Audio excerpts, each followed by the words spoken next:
बिस्मिल्लाहिर्रहमानिर्रहीम। अस्सलाम वालेकुम दोस्तों, एक नई वीडियो के साथ हाजिर हैं। चले अपनी वीडियो स्टार्ट करते हैं। चाइना के J-15 जहाज के ऊपर YJ-15 मिसाइलों को लगा देखा गया है। YJ-15 जो है वो बेसिकली एक एंटीशिप क्रूज मिसाइल है, जिसके बारे में बताया जाता है कि ये YJ-12 एंटीशिप क्रूज मिसाइल का जो है एक डेरिवेटिव है, छोटा डेरिवेटिव है। YJ-12 जो है वो एक बड़ा मिसाइल है, उसको उन्होंने थोड़ा सा मिनिमाइज करके YJ-15 जो है नाम दे के नया मिसाइल जो है वो तैयार किया। और इस YJ-15 मिसाइल को J-15 career based fighter jets के ऊपर जो है वो लगा देखा गया। एक J-15 जहाज 2 YJ-15 मिसाइल जो है वो लेके जा रहा है और उनकी तस्वीर जो है वो इस वक्त इंटरनेट के ऊपर वायरल हुई हुई है। और बताया जाता है कि ये जो YJ-15 है, ये जो मिसाइल है, ये J-15 के लिए एक नेक्स्ट जनरेशन का एंटीशिप वेपन जो है वो चाइना ने तैयार किया। पिछले दिनों आप जानते ही हैं कि चाइना ने जो एक बहुत बड़ी मिलिट्री परेड कंडक्ट की थी, जिसमें दुनिया के बहुत से कंट्रीज से डिग्निटरीज जो हैं वो आए थे।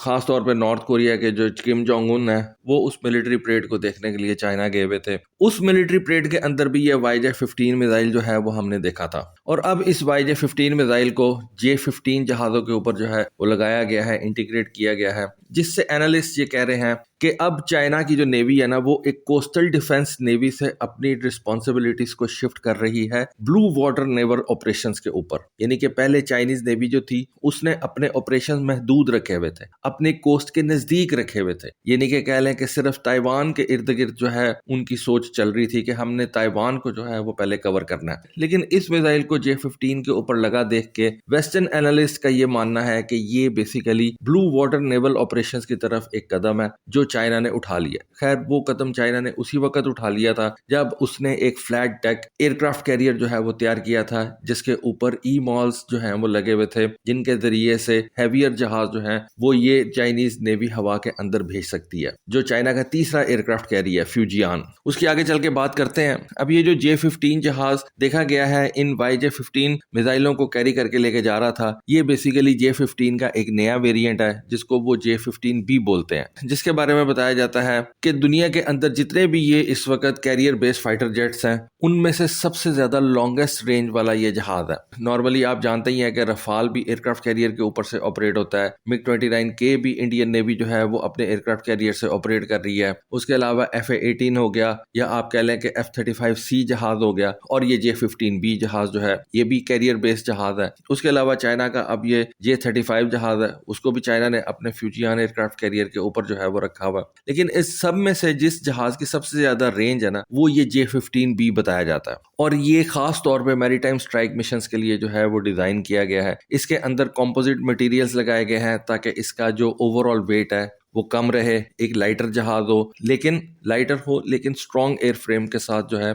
इसको एयरक्राफ्ट कैरियर के ऊपर रखा गया है। इसके अंदर एक बड़ा और एडवांस AESA रेडार जो है वो लगाया गया है। जिस तरह से चाइनीज एयरफोर्स के पास J-16 है, उसी तरह से चाइना की नेवी के पास ये J-15B है। और जैसा कि आप जानते हैं कि दोनों फ्लैंकर्स ही हैं, तो दोनों के जो AESA रेडार्स हैं नोज कोन के अंदर लगे हुए, वो भी आप कह सकते हैं कि हो सकता है ऑलमोस्ट सेम ही हो। फिर ये बताया जाता है कि J-15 के ऊपर चाइनीज ने स्टेल्थ कोटिंग जो है वो भी कर रखी है। उसके अलावा इस J-15B जहाज के अंदर एडवांस एवियोनिक्स और इलेक्ट्रॉनिक वॉरफेयर सिस्टम जो है वो भी लगाए गए हैं। और ये J-35 के मुकाबले में हैवियर पेलोड्स जो है वो उठा के लेके जा सकता है, और इसलिए ये J-35 के मुकाबले में एंटी शिप मिशंस के अंदर जो है वो ज्यादा बेहतर किरदार अदा कर सकता है। लेकिन अब इस YJ-15 मिसाइल और J-15 जहाज के कम्बिनेशन को जो चीज सपोर्ट करती है वो उनका तीसरा एयरक्राफ्ट कैरियर है, जिसको चाइना फ्यूजियान सुपर कैरियर का नाम देता है। जैसा मैंने आपको बताया कि इस एयरक्राफ्ट कैरियर के ऊपर ई-मॉल्स जो है वो लगे हुए हैं, जिनकी वजह से Chinese higher take off weight वाले जहाज जो है वो हवा में भेज सकते हैं, जिनके अंदर ज्यादा फ्यूल कैपेसिटी जो है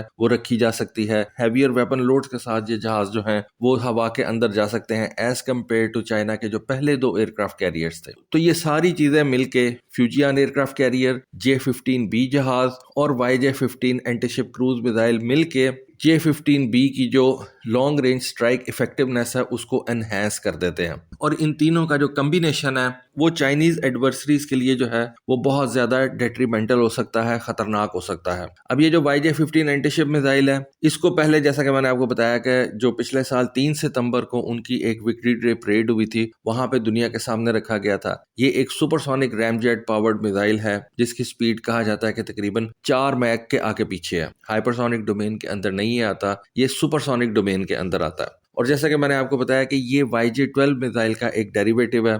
YJ-12 मिसाइलों को छोटा करके YJ-15 के अंदर कन्वर्ट किया गया है ताकि इस YJ-15 मिसाइल को 2 की तादाद में इन J-15 जहाज़ों के ऊपर जो है वो लगा के तो इस्तेमाल किया जा सके। अब ये जो YJ-12 है ये बेसिकली एक बड़ा मिसाइल है और चाइनीज़ नेवी अपने H-6 बॉम्बर के ज़रिए से जो है वो इसको फायर कर सकती है। और डेफिनेटली जब आपने उसका एक छोटा वेरिएंट तैयार किया और इन J-15 जहाज़ों के ऊपर लगाने के लिए उसको जो है वो डिज़ाइन किया तो आपके पास प्लेटफॉर्म्स जो हैं उनकी तादाद बढ़ जाती है। पहले सिर्फ H-6 बॉम्बर्स जो हैं वो सुपरसोनिक एंटीशिप मिसाइल्स फायर कर सकते थे, अब ये J-15 जहाज भी सुपरसोनिक एंटीशिप मिसाइल्स जो हैं वो फायर कर सकते हैं। इस मिसाइल को अगर देखा जाए तो इसके 4 इनटेक्स जो हैं वो आपको नजर आ रहे हैं, 3 पेयर्स ऑफ विंग्स जो हैं वो भी विजिबल हैं। इसके फ्रंट के ऊपर जो है वो लीडिंग एज एक्सटेंशन जो हैं वो देखी जा सकती हैं। इसके इनटेक और नोजल्स के ऊपर रेक्टेंगुलर टेल फिन्स जो हैं वो भी देखी जा सकती हैं। लेकिन एनालिस्ट का मानना यह है कि चूंकि ये जो है वो एक सुपरसोनिक मिसाइल है तो चाइना जो है वो एक सुपरसोनिक मिसाइल के ऊपर तो इक्तफा नहीं करेगा, तो हो सकता है कि ये एक स्टॉप गैप वेपन के तौर पे चाइना इस्तेमाल करे और एडवांस हाइपरसोनिक मिसाइल जो है वो अभी डेवलपमेंट फेज के अंदर हो और इस वजह से चाइना जो है उससे पहले अपने J-15 जहाज़ों को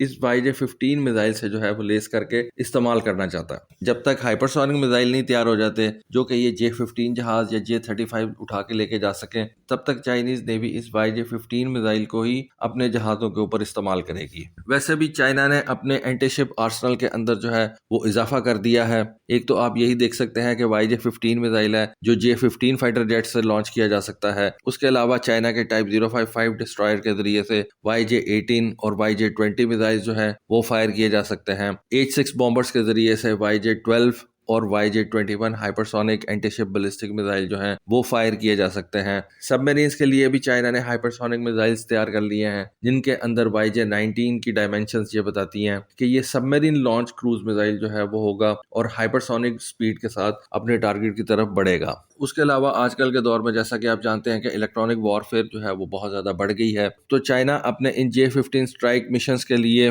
J-15D इलेक्ट्रॉनिक वॉरफेयर जहाज जो है वो भी साथ भेज सकता है जो कि एनिमी रडार की जैमिंग कर सकते हैं, डिटेक्शन प्रोबेबिलिटी को रिड्यूस कर सकते हैं और बियॉन्ड विजुअल रेंज के ऊपर अपने जहाज़ों को दुश्मन के मिसाइल थ्रेट से जो है वो बचा सकते हैं। अब इस मिसाइल के आ जाने के बाद चाइनीज नेवी की जो long range carrier strike operations की कैपेबिलिटी है उसमें इजाफा हो जाएगा और Chinese navy western naval dominance को डिस्टेंट वाटर्स के ऊपर जो है वो चैलेंज कर सकेगी और सॉल्वो टैक्टिक्स को इस्तेमाल करते हुए ये मिसाइल्स जो हैं वो फायर किए जाएंगे और मल्टीपल प्लेटफॉर्म से जो है ये फायर किए जाएंगे, एयर से, सी से, सबमरीन से, और इस तरह से अमेरिकन कैरियर स्ट्राइक ग्रुप को जो है वो ये नुकसान पहुंचाने के लिए या किसी भी एडवर्सरी के नेवल जहाज़ों को नुकसान पहुंचाने के लिए चाइनीज जो है वो ये सॉल्वो टैक्टिक्स अब आने वाले दिनों में इस्तेमाल करेंगे। तो दोस्तों ये एक चाइनीज नेवी के ऊपर छोटी सी अपडेट थी उसके एक नए एंटीशिप मिसाइल के हवाले से, सोचा आपके साथ ये इन्फॉर्मेशन शेयर करूं। होपफुली आपको आज की वीडियो, आज की इन्फॉर्मेशन पसंद आई होगी। कमेंट सेक्शन में अपनी राय से जरूर आगाह कीजिएगा। आज के लिए बस इतना ही।